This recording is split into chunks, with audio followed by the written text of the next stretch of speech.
test de l'Action Esprit 4, Esprit Action 4, excusez-moi, de chez Invaker, donc un petit fauteuil électrique qui fait AP1 et qui a la particularité d'être vraiment très compact. Compact, léger, il pèse 40 kg, je crois. Batterie, roue et châssis. Pas d'utilisateur dessus, sinon ça monte beaucoup plus vite. Donc il est complètement pliable. Vous pouvez enlever les palettes, enlever les roues, les accoudoirs. Le dossier reste fixe par contre, mais après vous pouvez le plier façon sandwich. Donc il rentre absolument dans tous les coffres. On a testé pas mal de voitures et même dans un cabriolet, une BM cabriolet, il est rentré. Avec la capote en fait, pour vous dire. Donc très bon fauteuil pour partir en vadrouille avec les copains. Niveau confort, c'est du standard, on a l'impression d'être dans un fauteuil manuel, sachant qu'il est relativement bas, il passe partout, sous les tables, toutes les tables, il n'y a aucun problème. La posture est bonne, pas de soucis de posture dedans, les jambes sont bien. Niveau dossier, ça va, on ne fatigue pas trop non plus. Le dossier en lui-même est réglable sur 4 ans d'inclinaison. Donc c'est par crémaillère, c'est manuel. Il n'y a pas d'option pour le rendre électrique. Donc tierce personne obligatoire. Un autre avantage, oui, merci. Un autre avantage de ce fauteuil, c'est quand vous partez un peu en vadrouille avec des copains, s'il y a des marches, des obstacles, ils peuvent vous aider à les franchir. Sachant que le fauteuil est très léger, vous avez vite fait d'avoir une tierce personne derrière qui relève les anti-bascules et qui appuie sur les espèces de repose-pieds pour vous aider à faire du deux roues et passer l'obstacle sans problème, quoi. J'ai jamais été bloqué avec ce fauteuil devant une marche, ça passe vraiment bien. Donc voilà pour la présentation en général.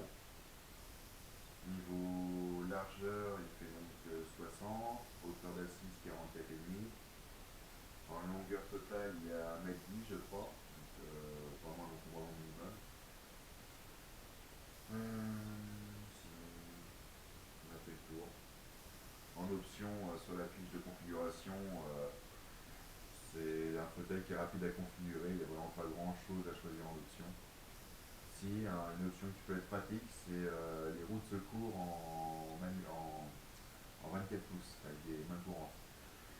C'est-à-dire que si votre roue par exemple a un moteur qui est abîmé ou qui cale ou autre, vous avez une paire de roues de secours en fait en 24 pouces avec main courante qui vous permet de rouler. Vous avez un axe de fixation, c'est une option qui est à 200 euros je crois. Ça vaut le coup de la prendre. Ça permet d'avoir un frein de pneu, un frein de roue de secours. Donc voilà, donc gros point fort de ce fauteuil-là, c'est la maniabilité, donc en intérieur. En extérieur, vous allez voir, il se débrouille. Et en tout terrain, vous allez voir, ça peut être marrant. Donc je chausse mes lunettes et on fait un test intérieur.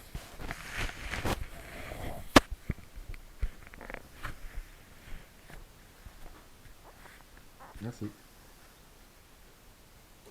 Donc la commande en elle-même, très simple, on allume. La vitesse est réglable ici, 0, enfin en pourcentage, 0 à 100, donc 0,01 km/h. Et à 100, on est à 6. Quelque chose de pratique, si vous avez la clé de programmation, qui est une espèce de petit bitonio qu'on enfonce en dessous pour accéder au menu programme, vous pouvez mettre un compteur journalier en dessous. C'est pas mal pour voir l'autonomie de la batterie. Ça permet d'avoir un indicateur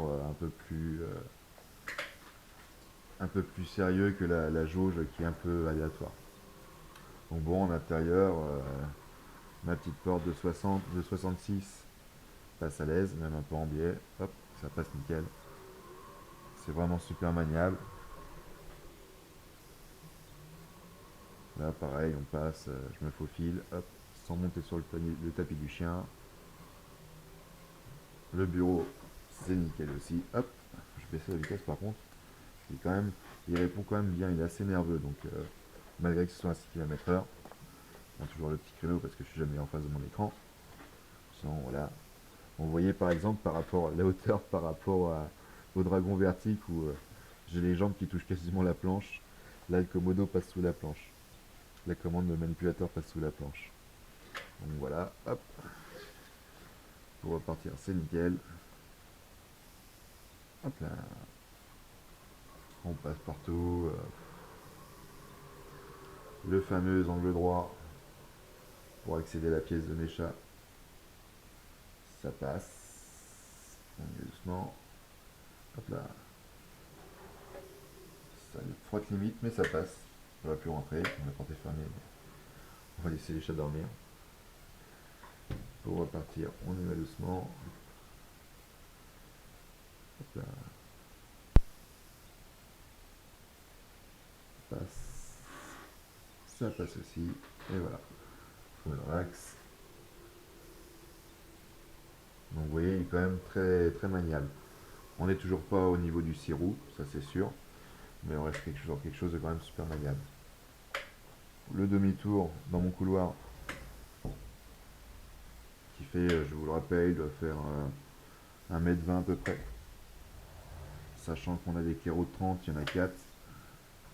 Si je suis encore bon en calcul, on est à 1,20 m. Donc on y va doucement. Ouais, ça passe nickel. Ah, touche un petit peu derrière. Je fais mon bruitos. Donc voilà, ça passe pile poil, faut pas plus. Pas moins, je veux dire, faut pas moins d'1,20 m. Donc voilà pour l'intérieur. Donc vous voyez, c'est vraiment, vraiment très très maniable. En intérieur, c'est vraiment son domaine. La table, il passe largement. Je passe largement maintenant en dessous. Donc voilà. Toutes les tables, ils passent partout. Au pire, si vous avez même un pied qui est un peu gênant, vous remontez les palettes et vous laissez vos pieds par terre. Vous enlevez complètement les palettes, c'est pas, ça se clip super vite. Donc comme ça, vous pouvez vous avancer pas mal. Le Komodo se recule. Bon là, je le fais pas parce que si je le fais, le Komodo tombe vu qu'il est. Le fauteuil c'est un fauteuil que j'ai acheté en 2009. C'est un modèle 2006 que j'ai racheté à un petit monsieur. Donc il a quand même pas mal de vécu. D'ailleurs les moteurs, bon là en intérieur ça se voit pas trop, mais les moteurs sont HS. Quand je tourne, il me donne des à-coups. Quand je monte une pente qui est un tout petit peu pentue, pareil, il tousse, il donne des à-coups comme c'est pas possible. Je l'ai passé à mon vendeur, il m'a dit que c'était le moteur qui était vraiment fatigué. Donc, mais bon, sur un fauteuil de 2006 qui a toujours servi en fauteuil principal jusqu'en 2009, et moi qui m'en suis quand même aussi pas mal servi en fauteuil extérieur, je pense qu'il a, niveau fiabilité, il est vraiment bien. Niveau qualité, on a un bon produit. Les boutons commencent un peu à vieillir, à s'abîmer, mais bon, 2006, voilà quoi, c'est un fauteuil qui va avoir 7 ans, ou qui a eu 7 ans, je sais plus si c'est début ou fin d'année. Mais non, c'est un bon fauteuil, une bonne qualité de fabrication, une bonne fiabilité, bonne résistance dans le temps. Donc je recommande. Donc pour en revenir au Komodo, enfin à la commande, au manipulateur, il s'écarte pour passer sous une table, pour vraiment se coller à une table, c'est nickel. Bon, on va aller faire un petit tour en extérieur, voir ce que ça donne. Donc pas du tout de suspension.